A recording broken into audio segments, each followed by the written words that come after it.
जरा सोचो अगर देश के सबसे बेकार टीचर्स को एक ही स्कूल में इकट्ठा कर दिया जाए, क्या हालत होगी बेचारे स्टूडेंट्स की। कुछ ऐसा ही होता है हमारी आज की कहानी में। कहानी की शुरुआत में हमें एक स्कूल दिखाया जाता है जिसका सालाना रिजल्ट बहुत बुरा आया था। इस स्कूल का रिजल्ट इतना खराब था कि सिर्फ 12% बच्चे ही पास हुए थे। इसी परेशानी को लेकर प्रिंसिपल की एकेडमी इंस्पेक्टर के साथ मीटिंग चल रही थी। प्रिंसिपल को इस बुरे रिजल्ट का कारण समझ ही नहीं आ रहा था। उन्होंने शहर के सबसे बढ़िया टीचर्स को काम पर रखा था, लेकिन फिर भी इतना बेकार रिजल्ट आया। स्कूल के बच्चे भी इतने उल्लू नहीं थे, तो फिर ऐसा हुआ कैसे? ये बात सबकी समझ से बाहर थी। अब बात यहाँ तक आ गई थी कि अगर इस साल भी 50% बच्चे पास नहीं हुए तो ट्रस्टी पैसे देने बंद कर देंगे और स्कूल पे लग जाएगा ताला। ऐसा होने से रोकने के लिए उन्होंने एक ऐसी तरकीब सोची जिसे आज तक किसी ने नहीं आजमाया था। उन्होंने देश के सबसे घटिया टीचर्स को काम पर रखने का फैसला किया। इसके बाद स्कूल में एंट्री हुई देश के सबसे अतरंगी टीचर्स की। ये सभी टीचर्स कम सर्कस के नमूने ज्यादा लगते थे। अब आया इन सब का पहला दिन, जिसमें मिसेस ग्लैडिस ने पहली क्लास ली। उसने आते ही बच्चों को चौक से मारना शुरू कर दिया। असल में उसे पढ़ाने से ज्यादा मजा बच्चों को छेदने में आता था। क्लास में बोलर्ड नाम का एक लड़का था जो हमेशा लेट ही पहुंचता था, लेकिन मिसेस ग्लैडिस की क्लास में लेट होते ही उस पर जानलेवा वार शुरू हो गए। अपनी नई मैडम की हरकतें देखकर तो पूरी क्लास के होश उड़ गए। इसके बाद बारी आई कुटीरो की। वो दरअसल इतना आलसी है कि पहले तो 20 मिनट लेट पहुंचा और 10 मिनट बैठकर क्लास को अपने नाम के बारे में बताने लगा। इसके बाद वो सुट्टे मारने बाहर चला गया और पीरियड खत्म होने तक बाहर ही बैठा रहा। इसके बाद हम पॉलीकॉन नाम के उनके हिस्ट्री टीचर को देखते हैं, जो गलती से एक दूसरी क्लास में पहुंच गया जहाँ पर जर्मन टीचर पढ़ा रही थी। पॉलीकॉन ने उसे भी स्टूडेंट समझकर आराम से एक जगह बैठने को कहा। उसे नेपोलियन इतना पसंद था कि बाकी हिस्ट्री अपनी ऐसी तैसी कराए, मैं तो नेपोलियन के बारे में पढ़ाऊंगा। थोड़ी देर बाद जर्मन टीचर खड़ी हुई और उसे समझाया कि सर ये हिस्ट्री की क्लास नहीं है, गलत जगह आ गए आप, और मैं स्टूडेंट नहीं टीचर हूँ। पॉलीकॉन शर्मिंदा होकर माफी मांगता मांगता बाहर चला गया। फिर लंच के दौरान भी पॉलीकॉन और उस जर्मन टीचर के बीच में थोड़ा नैन मटक्का चल रहा था। तेज हो रहा लड़का। जिम क्लास के दौरान उनके नए टीचर ने सभी बच्चों को जबरदस्ती पेड़ों पर चढ़ा दिया और जब काफी सारे बच्चों को चोट लग गई तो कहने लगा, ऐसे ही जिंदगी में बहुत सारी प्रॉब्लम आएंगी, उनका डट के सामना करना बच्चों, ठीक है? यही बन रहा है चक दे इंडिया का कबीर खान। अब बारी थी हुस्न परी मिस अमीना की क्लास की। उसे देखकर लड़के तो पलकें झपकाना ही भूल गए और जब मैडम पलटी तो जमीन पर गिर गए। बोलार्ड एक बार फिर से क्लास में लेट पहुंचा और नई मैडम को देखकर उसका मुंह खुला का खुला रह गया। इसके बाद फिलॉसफी क्लास में उनके नए टीचर ने अपना कोट एक बच्चे के सर पे डाल दिया और कहने लगा कि आज से ये कोट हैंगर है। कुल मिला के वो फालतू से जोक मार के सारा पीरियड बर्बाद करके चला गया। इसके बाद शुरू हुई केमिस्ट्री की क्लास। इनका ये नया टीचर एल्बर्ट खुद को आइंस्टाइन से कम थोड़ी समझता है। ये देख रहे हो इसे? एल्बर्ट ने बच्चों को साइंटिफिक एक्सपेरिमेंट दिखाने के चक्कर में पता नहीं किसमें क्या मिला दिया कि सारे कमरे में धुआं ही धुआं हो गया। स्कूल खत्म होने पर पॉलीकॉन ने जर्मन टीचर से मिलकर अपनी गलती के लिए एक बार फिर से माफी मांगी। उसने तो मैडम को गोद में उठा लिया क्योंकि उसे पता ही नहीं था कि लड़कियों से बात करते कैसे हैं। इन सातों टीचर्स ने पूरा हफ्ता बच्चों को अजीबोगरीब तरीकों से पढ़ाया और हफ्ते के आखिर में स्कूल में शिकायत लेकर आ रहे माँ बाप की भीड़ लग गई। कोई कह रहा था केमिस्ट्री टीचर ने मेरे बच्चे का बैग जला दिया, तो दूसरी तरफ हमारे सस्ते कबीर खान पीटी सर बच्चों की अलग अलग हड्डियां तुड़वा कर घर भेजते। इस सब से तंग आकर प्रिंसिपल ने सीधा एकेडमी इंस्पेक्टर को फोन लगाया, लेकिन उसे तो स्कूल की कोई परवाह थी ही नहीं। उसी ने तो देश के सबसे बेकार टीचर्स को रखने की सलाह दी थी, लेकिन उसके बर्ताव से प्रिंसिपल को शक हो गया कि कुछ तो दाल में काला जरूर है। अगले दिन प्रिंसिपल ने मामला अपने हाथ में लेने का फैसला किया। सबसे पहले उसने चॉक्स को टेबल पर ही चिपका दिया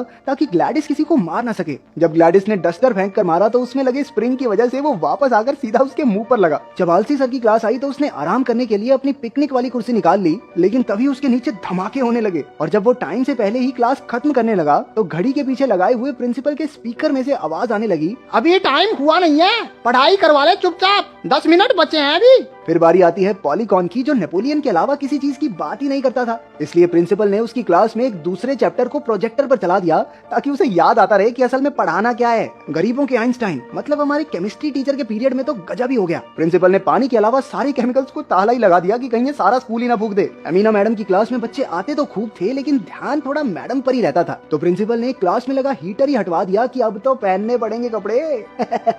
उधर पॉलीकॉन अभी भी जर्मन टीचर को लुभाने की फिराक में था। बाकी टीचर्स ने उसे सलाह दी कि जब भी वो उसके पास जाए तो सख्त लौंडा बन जाए, अगर ऐसा कर दिया तो लड़की तेरे प्यार में गिरेगी ही गिरेगी। पॉलीकॉन सच में मान गया और स्कूल के बाद शर्ट वर्ट उतार के एंड सख्त लौंडा बन के घूमने लगा। जब उसने जर्मन टीचर को डेट पर चलने को कहा तो उसके नए हुलिये को देखकर उसने साफ मना कर दिया। आखिरकार साल खत्म होने को था और सारे टीचर्स बहुत परेशान थे क्योंकि प्रिंसिपल की वजह से वो अपनी मनमर्जी नहीं कर पा रहे थे। जब ऑफिसर स्कूल का मुआयना लेने आया तो उन्होंने अपनी सारी दिक्कतें उन्हें बताई। ऑफिसर ने कहा कि प्रिंसिपल टीचर्स के काम में ज्यादा रोक टोक कर रहा है और अब से टीचर्स को पूरी खुली आजादी है कि वो जैसे पढ़ाना चाहें पढ़ाएं। अब तो उनके मजे हो गए। पॉलीकॉन तो खुद ही नेपोलियन बन के उसके गुणगान करता रहता और हमारे आलसी सर कुटीरो तो बस आराम से लेटे ही रहते थे। ये दरअसल क्लास में पढ़ा नहीं रहे, गोवा में छुट्टी मना रहे हैं। ग्लैडिस की क्लास में जब बोलट ने एक लड़की के बाल खींच दिए तो लड़की ने चिल्ला दिया, लेकिन हमारी पागल टीचर ने लड़की के बाल ही काट दिए, क्योंकि जब चोटी ही नहीं रहेगी तो खींचेगा क्या। अब सारे टीचर अपनी मर्जी के मालिक थे तो प्रिंसिपल भी कुछ नहीं कर सकता था। उधर केमिस्ट्री की क्लास में भी सस्ते आइंस्टाइन सर कुछ ना कुछ गप्पड़ गोल करके धमाका करते ही रहते थे। फिलॉसफी टीचर ने तो सभी बच्चों को कपड़े उतार कर घूमने को कहा ताकि वो प्रकृति के असली रूप को समझ सके। जब दुनिया में कोई जानवर कपड़े नहीं पहनता तो हम क्यों पहने? ये पीके के गोले से आया क्या? धीरे धीरे इन अतरंगी टीचर्स के बारे में आसपास के मोहल्ले के बच्चों को भी पता चल गया। हुस्न परी मैडम, बिना बारूद के बम बनाने वाले सर और बिना कपड़ों वाली क्लास में शामिल होने के लिए बाहर के बच्चों ने भी छुप छुप कर आना शुरू कर दिया। धीरे धीरे इतने बच्चे आने लगे कि क्लास में खड़े होने की भी जगह नहीं थी। स्कूल में तो जैसे पार्टी हो रही थी भयंकर। ऐसा लग रहा था मानो स्कूल नहीं सब्जी मंडी हो। हमारे सारे अतरंगी टीचर्स भी फुल ऑन फेमस हो रहे थे, लेकिन पॉलीकॉन बेचारा अब भी जर्मन टीचर को पाने के सपने देख रहा था। एक बार तो वो घोड़े पर राजकुमार बनकर उसका दिल चुराने आ पहुंचा। रोमांटिक हो रहा पूरा, लेकिन उसका प्लान उल्टा पड़ गया क्योंकि बेचारे का घोड़ा ही भाग गया। अब जल्द ही एग्जाम शुरू होने वाले थे तो बाहर के बच्चों को आने से मना कर दिया गया। सभी बच्चों को एक मॉक टेस्ट दिया गया ताकि पता तो चले कि इनकी तैयारी कितनी है, लेकिन रिजल्ट देखकर पता चला कि इस बार तो और भी बुरा हाल था। मॉक टेस्ट के हिसाब से तो अब की बार सिर्फ 3% बच्चे पास हो पाएंगे। टीचर्स को समझ ही नहीं आ रहा था कि करें तो करें क्या, बोले तो बोले क्या। प्रिंसिपल ने तो गुस्से में एकेडमी इंस्पेक्टर को बुलाकर कहा कि घटिया टीचर्स रखने की तकनीक बिल्कुल काम नहीं आई। तब जाकर खुलासा हुआ कि इंस्पेक्टर कभी चाहता ही नहीं था कि ये तरकीब काम करे। वो तो चाहता था कि स्कूल का हर एक बच्चा फेल हो जाए ताकि प्रिंसिपल को काम से निकाल कर वो खुद प्रिंसिपल बन जाए। वो जानता था कि ये टीचर बिल्कुल पढ़ा ही नहीं पाएंगे, इसी चक्कर में तो उसने इनको काम पे रखा था। उधर पॉलीकॉन ने ये सारी बातें सुन ली और भागकर बाकी टीचर्स को बताने गया। जब उन्हें पता चला कि वो फ्रांस के सबसे बेकार टीचर माने जाते हैं तो उन्होंने सबको गलत साबित करने का फैसला किया। पॉलीकॉन ने प्लान बनाया कि उन्हें पेपर ही चुराकर बच्चों को दे देना चाहिए, क्योंकि इतनी जल्दी वैसे तो हम बच्चों को नहीं पढ़ा पाएंगे। और फिर सब मिलकर इस काम को अंजाम देने का प्लान बनाने लगे। उन्होंने तो सिक्योरिटी गार्ड्स की गोलियों से बचने की भी प्रैक्टिस कर ली थी। आखिरकार वो दिन आ गया और सारे टीचर्स मिनिस्टर के ऑफिस के बाहर हो रहे दंगों में जाकर शामिल हो गए। जब पुलिस लोगों को भगा रही थी तो ग्लैडिस तो नीचे ही लेट गई और उस पर किसी का ध्यान ही नहीं गया। ग्लैडिस और कुटीरो ऑफिस के बाहर पहरा देने लगे जबकि उनके बाकी साथी ऑफिस में घुस गए। अमीना ने गार्ड्स को अपनी खूबसूरती से भटका दिया और इसी बीच टीचर्स उस कमरे में पहुंच गए जहां पर होने वाले एग्जाम्स के पेपर पड़े थे। लेकिन मुद्दा अब ये था कि जिस तिजोरी में वो पेपर रखे थे उसे खोले कैसे। कुटीरो ने अपना दिमाग चलाया और मिनिस्टर के इलेक्शन जीतने की तारीख ताले में डाल दी और आखिरकार तिजोरी खुल गई। इसके बाद सभी बच्चों का एक दूसरा मॉक टेस्ट हुआ। टीचर्स ने जरूरी क्वेश्चन बताने की काफी कोशिश की, लेकिन बाद में पता चला कि वो गलती से छोटे बच्चों के पेपर चुरा लाए थे। लेकिन फिर भी बच्चों के दिल पर उनकी मेहनत का काफी असर हुआ। अब फाइनल एग्जाम्स के शुरू होने में सिर्फ 2 ही हफ्ते बाकी थे और सबकी उम्मीद मर चुकी थी। पॉलीकॉन तो अपना इस्तीफा लेकर प्रिंसिपल के पास पहुंच गया क्योंकि वो कुछ भी कर ले बच्चों को पास नहीं करवा सकता। उसने पूरी तरह हार मान ली थी। जब वो हताश होकर स्कूल से जा रहा था तो जर्मन टीचर ने उसे आकर आईना दिखाया कि उसे मुश्किलों से डरकर भागना नहीं चाहिए, बल्कि नेपोलियन की तरह उनका डटकर सामना करना चाहिए। उसकी बात सुनकर पॉलीकॉन को एहसास हुआ कि उसे हिम्मत नहीं हारनी चाहिए। उसकी बात सुनकर पॉलीकॉन जोश से भर उठा